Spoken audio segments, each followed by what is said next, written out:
Hello everyone, welcome back to my channel. Mga ipila teman taga ni ka video ngan share ya.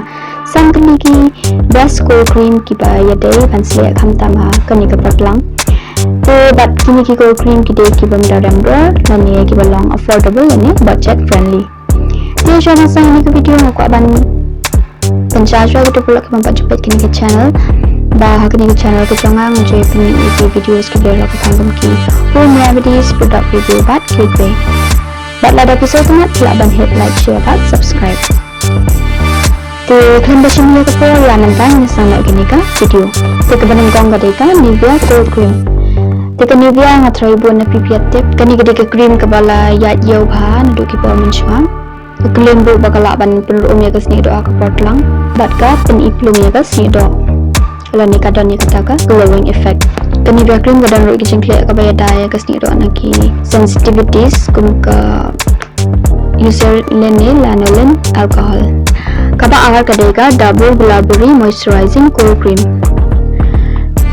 Ka double glaburi ru kadeka naki winter cold cream ka best ha bat ru ka balong natural namar ba kadang ni kicing clear kum ka rose oil, glycerin, turmeric, bat saffron nane kesar. Kaya hap lik ya barok kicet sni do lani skin types. Kani cream kaya dana kacing terkang bat kawan raya ka glowing effect lani ka penlong glowy ka sni do. Tiga bala ka deka Ayur herbal cool cream with aloe vera. Tiga ni cream kalong ka bay rap ban penjam bat ban penjeli ka sni do. Bat kaya daru na kacing terkang palat kham tam ka portlang. Kani ru kaya hap lut ya barok ki skin types.